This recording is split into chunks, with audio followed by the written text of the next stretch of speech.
सच के साथ। नमस्कार, सिटी वाराणसी लाइव में आप सभी का स्वागत है। मैं हूं अमित मिश्रा। आइए नजर डालते हैं आज के हेडलाइंस पर।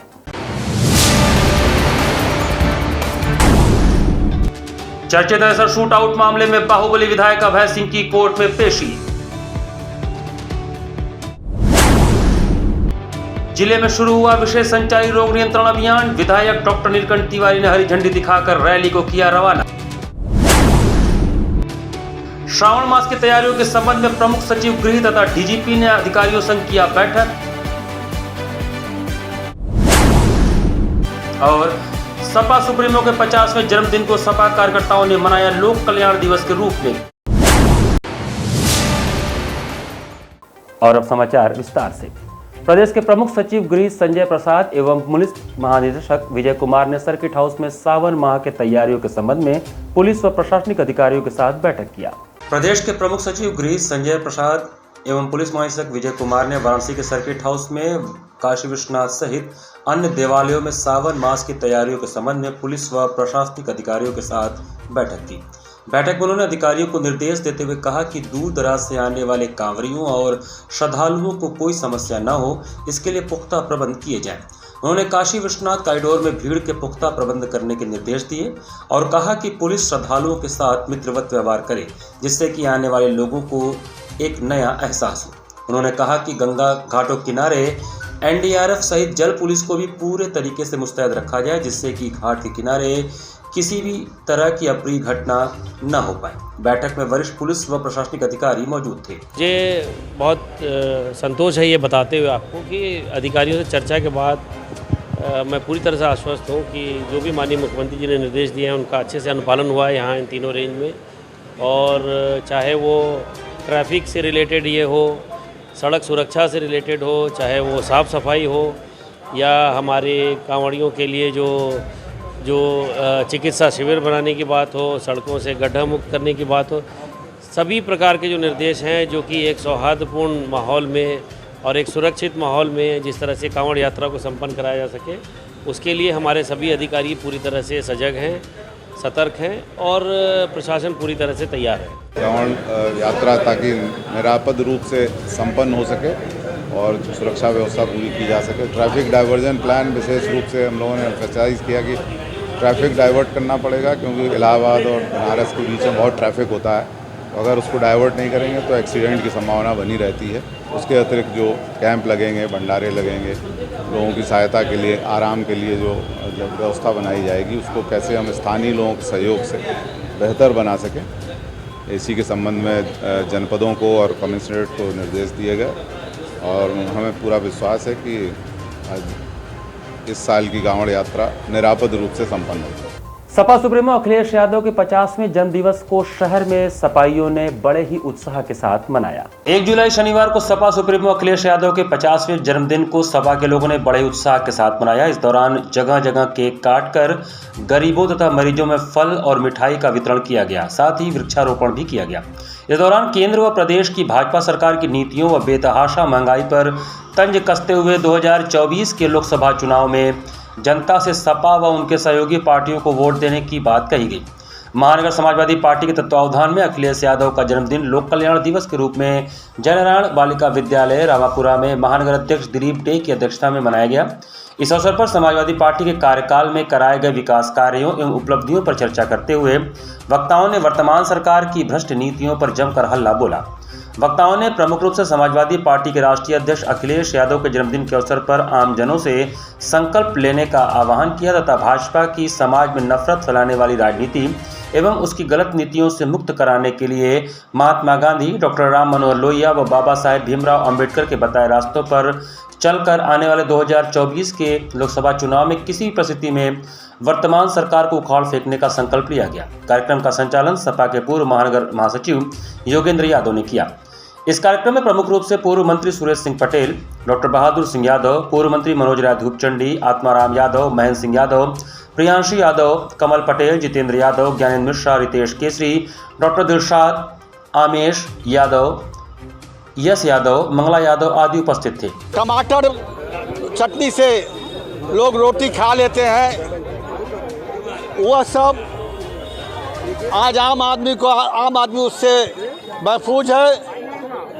एक बात जरूर कहना चाहूँगा और निश्चित रूप से हम लोग यहाँ प्रण लेते हैं 2024 के चुनाव में, आज के दिन में ये शपथ लेते हैं कि 2024 के चुनाव में इस सड़ी गली सरकार को, इस बेईमान हुकूमत को हम लोग यहाँ इस देश से और ख़ास तौर से उत्तर प्रदेश से हम लोग उखाड़ कर फेंकेंगे। आज हम लोग संकल्प लिए हैं अखिलेश जी के जन्मदिन पर और बधाई देते हैं और अखिलेश जी को शुभकामना देते हैं कि ये जो भारतीय जनता पार्टी की सरकार है, इसका एक भी पार्षद न रहने पाए।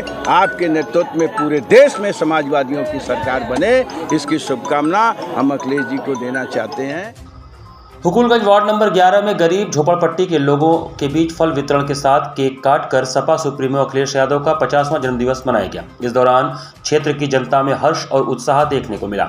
इस कार्यक्रम में प्रमुख रूप से आयुष यादव, सुरेश यादव, जितेंद्र यादव बाबा, कुंदन सिंह, मोहन विश्वकर्मा, राज यादव आदि उपस्थित थे। परम आदरणीय राष्ट्रीय अध्यक्ष श्री अखिलेश यादव जी के जन्मदिन के शुभ अवसर पे हम लोगों ने फल वितरण का कार्यक्रम गरीब बस्ती में एवं राष्ट्रीय अध्यक्ष श्री अखिलेश यादव जी का केक कटवा के गरीब बस्ती में हर्ष और उत्साह के साथ मनाया। कितने साल का जन्मदिन? आज राष्ट्रीय अध्यक्ष जी का 50वां जन्मदिन मनाया गया बड़े उत्साह के साथ। समाजवादी पार्टी के राष्ट्रीय अध्यक्ष पूर्व मुख्यमंत्री एवं नेता प्रतिपक्ष अखिलेश यादव के 50वें जन्मदिवस को लोक कल्याण दिवस के रूप में समाजवादी व्यापार सभा के तत्वावधान में धूमधाम से मनाया गया और आगामी 2024 में होने वाले लोकसभा के चुनाव में समाजवादी पार्टी को अधिक से अधिक सीटों पर जिताने का संकल्प लिया गया। साथ ही मंडली चिकित्सालय कबीर चौरा पर जरूरतमंद मरीजों एवं उनके परिजनों के बीच फल का वितरण किया गया। इस कार्यक्रम के मुख्य अतिथि प्रदीप जायसवाल थे। इस कार्यक्रम में पूर्व सपा महापौर प्रत्याशी डॉक्टर ओपी सिंह, पूर्व जिला पंचायत अध्यक्ष संजय मिश्रा, पार्षद अवनीश यादव विक्की, उत्सव मिश्रा, पूर्व प्रदेश कार्यकारिणी सदस्य मुरलीधर जायसवाल, राजकुमार यादव, राधेश्याम गुप्ता, अभिषेक यादव, डीएम शशि गुप्ता, रणधीर चौधरी, सुमित जायसवाल, धीरज गुप्ता, अनिल सेठ, एडवोकेट सुजीत गुप्ता रामनगर, पंकज यादव, रोहित जायसवाल, संजीव जायसवाल, मुरलीधर जायसवाल, रविशंकर यादव, बबलू सेठ, संतोष सेठ, धर्मेंद्र यादव बाबू, अंकित मौर्य, विजय जायसवाल आदि शामिल थे। व्यापार सभा की जिला महानगर इकाई बनारस में हमारे राष्ट्रीय अध्यक्ष के जन्मदिन के अवसर पर व्यापारियों के बीच केक काटकर और बांटकर एक दूसरे को बधाई दे रहे हैं और इसके तत्पश्चात मंडली चिकित्सालय में जाकर हमारे जो निरी मरीज हैं, जो जरूरतमंद मरीज हैं, उनके परिजनों को हम लोग फल दूध का वितरण करेंगे। विशेष संचारी रोग नियंत्रण अभियान का शनिवार को श्री शिव प्रसाद गुप्त मंडली चिकित्सालय से शुभारंभ हुआ। जिले में शनिवार को विशेष संचारी रोग नियंत्रण अभियान का शुभारंभ श्री शिव प्रसाद गुप्त मंडली चिकित्सालय से किया गया। आयोजित समारोह में मुख्य अतिथि पूर्व राज्य मंत्री व विधायक डॉक्टर नीलकंठ तिवारी ने लोगों को संचारी रोग नियंत्रण के लिए शपथ दिलाने के साथ ही रैली को हरी झंडी दिखाकर रवाना किया। इसके साथ ही चोलापुर सीएचसी समेत प्रत्येक ब्लॉक स्तर पर भी जन जागरूकता रैलियां निकाली गई। इस अवसर पर पूर्व राज्य मंत्री डॉक्टर नीलकंठ तिवारी ने कहा कि जागरूकता ही संचारी रोगों के खतरे से बचाव का बेहतर उपाय है।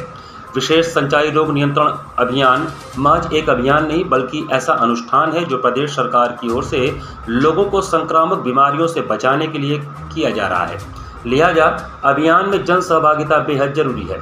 मुख्य चिकित्सा अधिकारी डॉक्टर संदीप चौधरी ने कहा कि संचारी रोगों के खिलाफ अभियान में एक साथ कई विभागों का आना ही अपने आप में महत्वपूर्ण है। संबंधित विभागों के लोग घर घर जाएंगे, लोगों को इसके खतरे से अवगत कराने के साथ ही बचाव के लिए भी जागरूक करेंगे। इससे जरूर सफलता मिलेगी। समारोह के प्रारंभ में अतिथियों का स्वागत करते हुए ACMO vector borne doctor SS Kanaujia ने कहा कि विशेष संचारी रोग नियंत्रण अभियान 31 जुलाई तक चलेगा। इस दौरान वेक्टर जनित रोग जैसे मलेरिया, डेंगू और चिकनगुनिया की रोकथाम के लिए कई कार्यक्रम आयोजित किए जाएंगे। अभियान के दौरान बुखार, टीबी, कोविड, फाइलेरिया आदि लक्षणों वाले व्यक्ति के बारे में घर घर जाकर पूछताछ की जाएगी। लक्षण वाले व्यक्तियों को चिन्हित कर इलाज कराया जाएगा। आवश्यकता पड़ने पर सरकारी एम्बुलेंस की सेवा भी उपलब्ध रहेगी। समारोह में मंडली चिकित्सालय के एसआईसी डॉक्टर एसपी सिंह, जिला महिला चिकित्सालय की एसआईसी डॉक्टर मनीषा सिंह ने भी अपने विचार व्यक्त किए। कार्यक्रम का संचालन वरिष्ठ मलेरिया निरीक्षक अजय कुमार मिश्र ने किया। समारोह में यूनिसेफ के डॉक्टर शाहिद के अलावा स्वास्थ्य विभाग के अधिकारी और कर्मचारी मौजूद थे। सन 2002 में चर्चित नदेसर शूट आउट मामले में आरोपित बाहुबली विधायक अभय सिंह कोर्ट में पेश हुए। पूर्व सांसद बाहुबली धनंजय सिंह पर कैंट थाना क्षेत्र के नदेसर में टकसाल के सामने हुए हमले के मामले में शनिवार को एमपी एमएलए कोर्ट में सुनवाई हुई। इस मामले में आरोपित बाहुबली विधायक अभय सिंह कोर्ट में पेश हुए। अदालत ने इस मामले की अगली सुनवाई के लिए 11 जुलाई की तिथि निर्धारित कर दी है। आपको बता दें कि वर्ष 2002 में नदेसर टकसाल सिनेमा हॉल मार्ग पर दोनों बाहुबलियों का काफिला आमने सामने हो गया था। इस दौरान फायरिंग हुई थी। इस मामले में धनंजय सिंह ने हत्या की नीयत से हमला करने का आरोप लगाते हुए अभय सिंह के खिलाफ कैंट थाने में मुकदमा दर्ज कराया था। धनंजय और अभय कभी मित्र हुआ करते थे। यह घटना नदेसर शूटआउट के नाम से चर्चित है। 2002 में हमारे ऊपर जब बहुजन समाज पार्टी की सरकार थी और उस समय ये विधायक थे, इन्होंने सरकार समर्थन दिया था। उसमें फर्जी घटना रचित करके अपने सुरक्षा प्राप्त करने के लिए वाई कैटेगरी इन्होंने मुकदमा मेरे ऊपर लिखवाया था। क्योंकि उस समय उसके पहले भी 1996 जो नाना हमारे सांसद थे जौनपुर से, इन पे 50,000 रुपये के नाम घोषित हो गया था, फरार थे। तो हमारे नाना ने उसमें इनकी मदद नहीं किया था और लगातार फरार रह के अपराध पे अपराध करते रहे ये। और जब ये विधायक बने, बहुजन समाज पार्टी की सरकार बनी, उसको इन्होंने समर्थन दिया निर्दलीय रूप में, अल्पमत की सरकार थी, तो इन्होंने ये मुकदमा मेरे ऊपर एक साजिश रच करके, एक फैब्रिकेट करके लिखवाया, अपना बदला लेने के लिए भी और वाई कैटेगरी सिक्योरिटी प्राप्त करने के लिए भी। शनिवार को जिला प्रशिक्षण संस्थान से सटे नाली में एक युवक की लाश मिलने से हड़कंप मच गया। जिला शिक्षा प्रशिक्षण संस्थान डायट के सटे नाली में शनिवार को एक युवक की लाश उतराई हुई मिली। इसकी वजह से क्षेत्र में हड़कंप मच गया। कुछ देर बाद युवक की मां ने शव का शिनाख्त किया। पुलिस ने शव को कब्जे में लेकर पोस्टमार्टम के लिए भेज दिया। जानकारी के अनुसार मृतक राम प्रवेश गौंड 32 वर्ष का था, जो कि मूल रूप से गदनपुर थाना खानपुर जिला गाजीपुर का निवासी था। 4 भाइयों में सबसे छोटा था। वह अपने भाई पिंटू व एक रिश्तेदार के साथ डायट परिसर स्थित एक मकान में रहता था। रिश्तेदार डायट में चौकीदार हैं। राम प्रवेश टेम्पू चलाने का काम करता था। मां फूला देवी ने बताया कि राम प्रवेश गुरुवार को घर से निकला था। इसके बाद से उसका मोबाइल स्विच ऑफ हो गया। उधर डायट प्रचार उमेश चंद्र शुक्ला ने बताया कि डायट के दक्षिण दिशा की लगभग 20 फीट बाउंड्री टूट गई थी। नाली में से ईंट निकालने व सफाई के लिए मजदूर लगाया गया था। पिछले 3 दिन से बारिश होने की वजह से काम रुका हुआ था। शनिवार को सुबह मजदूर ईंट निकालने के लिए टूटी हुई बाउंड्री के पास गए तो एक व्यक्ति का शव नाली में उतराया हुआ मिला। इसके बाद 112 नंबर डायल कर पुलिस को सूचित कर दिया गया। राम प्रवेश की शादी नहीं हुई थी। वह टेम्पू चलाने का काम करता था। बड़ा भाई श्याम गौंड उर्फ पिंटू बिजली मिस्त्री है। कल परसों से गया था लड़का, पता किया गया तो देखा तो यहाँ पे गिरा हुआ था। कौन है वो? मेरा भाई है। कहाँ रहने वाले हैं? कहाँ के? गाजीपुर के रहने वाले। कैसे पता चला आप लोग को? तो मजदूर आया काम करने के लिए तो देखा कि यहाँ पे बॉडी पड़ी हुई।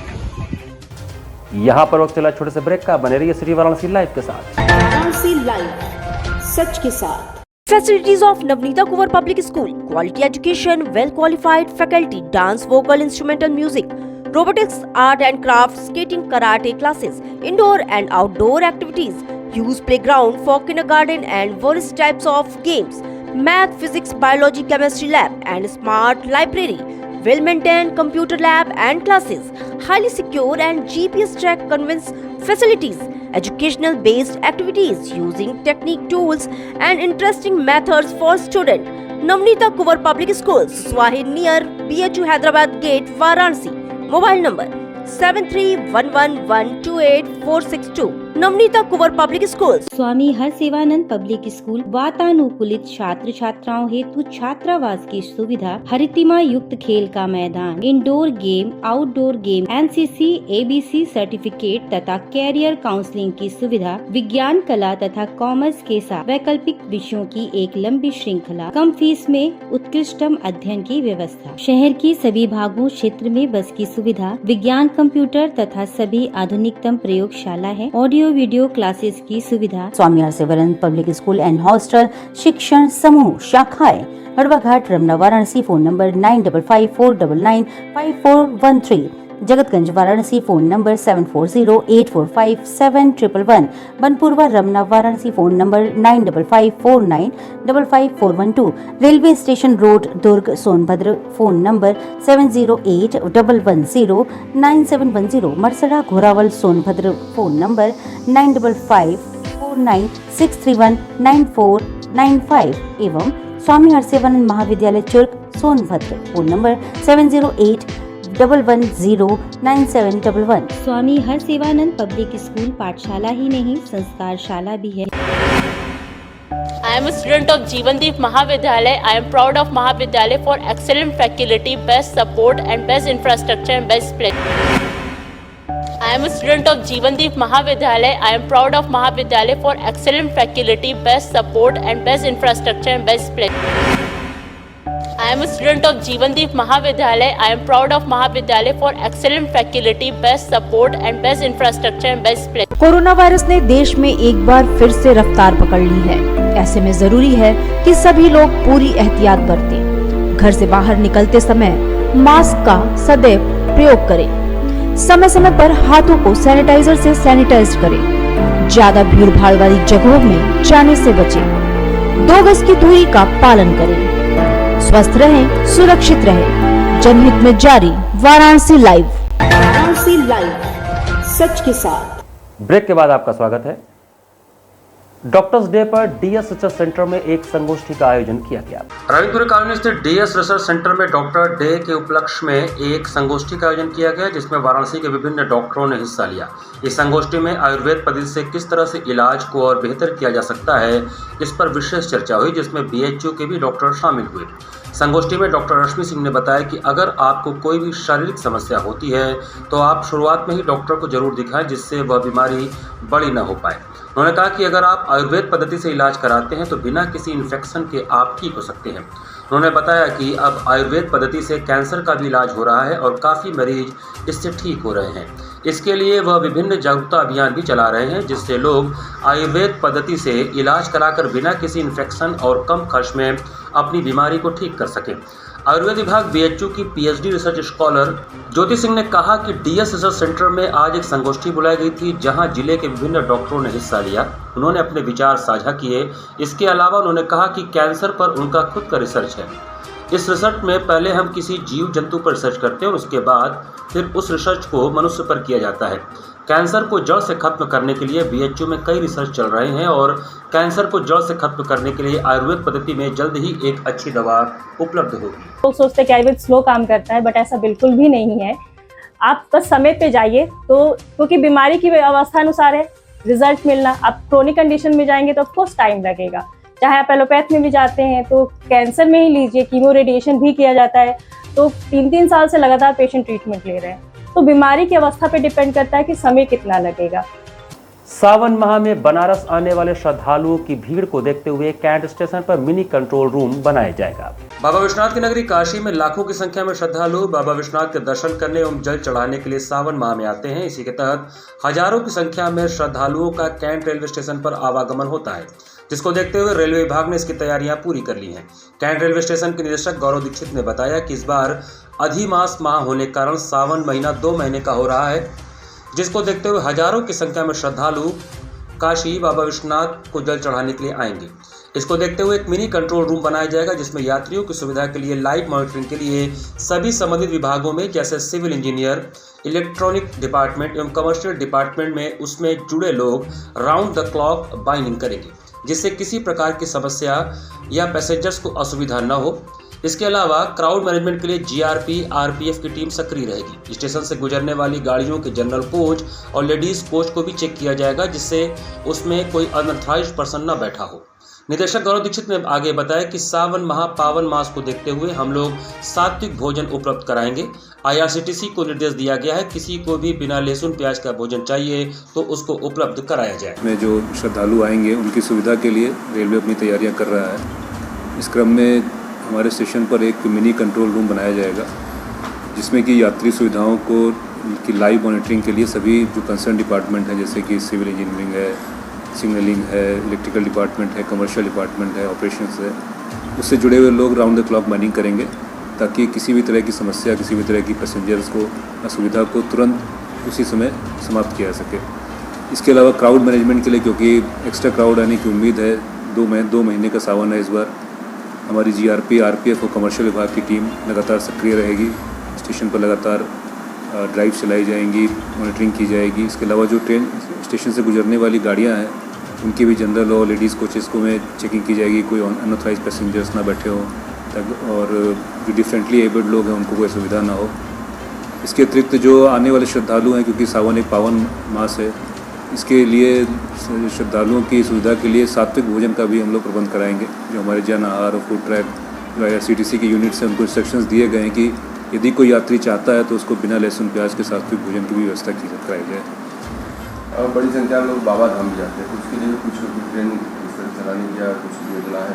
देखिए, यदि हमें लगेगा कि जो हमारी रेगुलर ट्रेन्स हैं उससे पैसेंजर्स नहीं जा पा रहे हैं, वेटिंग लिस्ट ज़्यादा हो रही है, तो रेलवे का जो वेल इस्टेब्लिश सिस्टम है, हम लोग लगातार वेटिंग लिस्ट पर नज़र रखते हैं, पैसेंजर क्राउड की संख्या पर नज़र रखते हैं। अगर हमें लगेगा कि क्राउड ज़्यादा हो रहा है, स्पेशल ट्रेन की आवश्यकता है, तो रेलवे आवश्यकता अनुसार नियमों को ध्यान में रखते हुए स्पेशल ट्रेन चलाने की व्यवस्था करेगी। ब्लॉक प्रमुख नगीना सिंह पटेल की अध्यक्षता में आराजी लाइन विकास खंड सभागार में एक क्षेत्र पंचायत की बैठक का आयोजन किया गया। आराजी लाइन विकास खंड सभागार में क्षेत्र पंचायत की बैठक ब्लॉक प्रमुख नगीना सिंह पटेल की अध्यक्षता में आयोजित की गई, जिसमें मुख्य अतिथि के रूप में MLC हंसराज विश्वकर्मा और क्षेत्रीय रोहनिया विधायक डॉक्टर सुनील पटेल उपस्थित थे। बैठक में विकास खंड आराजी लाइन के अंतर्गत निर्वाचित क्षेत्र पंचायत सदस्यों एवं ग्राम प्रधानों के द्वारा अपनी अपनी ग्राम पंचायतों से संबंधित हितधारक विभागों से संबंधित प्रकरण सदन के सम्मुख उठाए गए, जिस पर प्रमुख नगीना सिंह पटेल के द्वारा सदन में उपस्थित संबंधित विभागीय अधिकारियों को संबंधित समस्याओं का समाधान करने के निर्देश दिए गए। बैठक का संचालन लेखाकार मृत्युंजय कुमार सिंह ने किया। बैठक में खंड विकास अधिकारी विजय जायसवाल, प्रमुख प्रतिनिधि डॉक्टर महेंद्र सिंह पटेल, जिला पंचायत सदस्य ललित यादव, दर्शन यादव, जितेंद्र सिंह चन्नर, दिनेश सिंह यादव, प्रधान संघ अध्यक्ष Mukesh Patel, ADO panchayat Sunil Srivastava, ADO SK Pramod Kumar एवं विकास खंड के क्षेत्र पंचायत सदस्य एवं ग्राम प्रधान उपस्थित थे। बैठक में विभागीय विकास खंड स्तरीय अधिकारियों ने भी प्रतिभाग किया। हम अपने क्षेत्र के तमाम क्षेत्र पंचायत सदस्य और प्रधानों से कार्य योजना प्राप्त करें, उनका कार्य सूची प्राप्त करें और उनके कार्य सूची के अनुसार क्षेत्र पंचायत की जो कार्यकारिणी के लोग हैं उनके साथ बैठ करके कार्य योजना बनाई जाए, कार्य योजना पे हम अमल करें, काम करें। इसीलिए यह बैठक आहूत होती है। और दूसरा, इस बैठक के माध्यम से हम लोग एक संदेश देना चाहते हैं कि हमारे जो क्षेत्र पंचायत सदस्य, जो प्रधानगण हैं, जो गांवों में काम करते हैं, हमारे जो विकास के अधिकारी हैं, जो शिक्षा विभाग, स्वास्थ्य विभाग, जलकल विभाग, तमाम विभागों से, जैसे हमारा राशन कार्ड से संबंधित जो समस्या है, आंगनवाड़ी विभाग है, ऐसे तमाम विभाग जो हमारे हैं, जो सरकार द्वारा जनता की सेवा के लिए हमारे क्षेत्र में काम करते हैं, उनके अधिकारी और हमारे क्षेत्र पंचायत सदस्य प्रधान के बीच समन्वय स्थापित हो। शनिवार को केंद्रीय विद्यालय बरेका में जलवायु परिवर्तन एवं सुधारात्मक कार्यवाही विषय पर संगोष्ठी का आयोजन हुआ। केंद्रीय विद्यालय बरेका में 1 जुलाई 2023 शनिवार को जलवायु परिवर्तन एवं सुधारात्मक कार्यवाही विषय पर संगोष्ठी आयोजित की गई, जिसमें मुख्य अतिथि professor Chetan Singh Solanki, professor IIT Bombay द्वारा उपरोक्त विषय पर व्याख्यान दिया गया। संगोष्ठी में जलवायु परिवर्तन, संसाधन संरक्षण जैसे ज्वलंत मुद्दों पर चर्चा की गई। प्रोफेसर सोलंकी ने मनुष्य के जीवन के उद्देश्य पर विशेष प्रकाश डालते हुए कहा कि मन की संतुष्टि पर विशेष जोर दिया जाए एवं जो कोई भी ऊर्जा को उपभोग करता है उसके द्वारा प्रत्यक्ष उपयोग, भोजन, यात्रा, बिजली आदि एवं अप्रत्यक्ष उपयोग, कपड़ा, भवन, सड़क आदि जलवायु परिवर्तन में वह नकारात्मक योगदान देता है। उन्होंने लोगों को अपना जीवन किस तरह से जिए इस पर विस्तार से चर्चा किया। सभागार में प्रार्थना का आयोजन किया गया। कार्यक्रम में केंद्रीय विद्यालय बरेका के प्राचार्य DD पाठक, उपाचार्य गायत्री देवी, विद्यालय के शिक्षकगण एवं छात्र छात्राएं उपस्थित थे। जो मानव हैं वो अपने जीवन के लिए खतरा खुद ही पैदा कर रहे हैं, तो उन खतरों के लिए विशेष रूप से जो जीवन के लिए आवश्यक चीज़ें हैं वो हवा है, पानी है, मिट्टी है, इसको हम शुद्ध कैसे रख सकते हैं और ऊर्जा की बचत कितना हम ज़्यादा करें ताकि हम भविष्य के लिए, अगली जनरेशन के लिए कुछ छोड़ सकें, तो विशेष रूप से इस पर फोकस किया जा रहा है। बात कर रहे हैं। मानसून की पहली बारिश के साथ ही बरेका स्थित देवनगर कॉलोनी और मीरानगर कॉलोनी की स्थिति बद से बदतर हो गई है।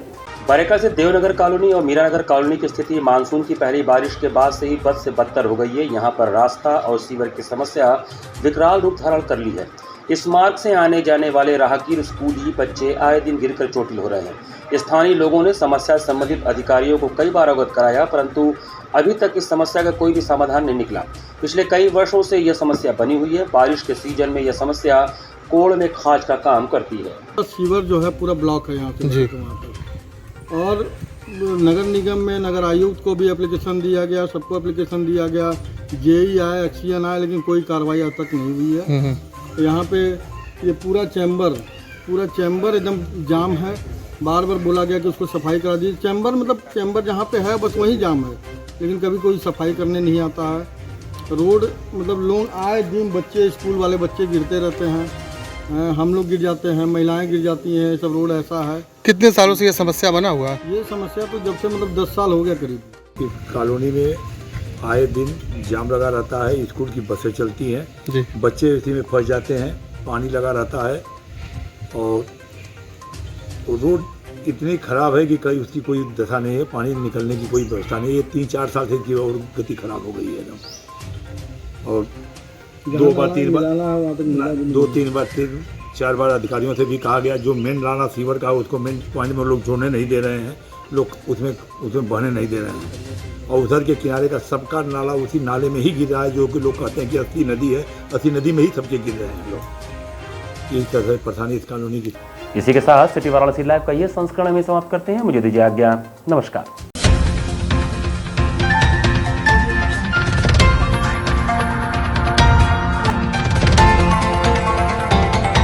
वाराणसी लाइव, सच के साथ।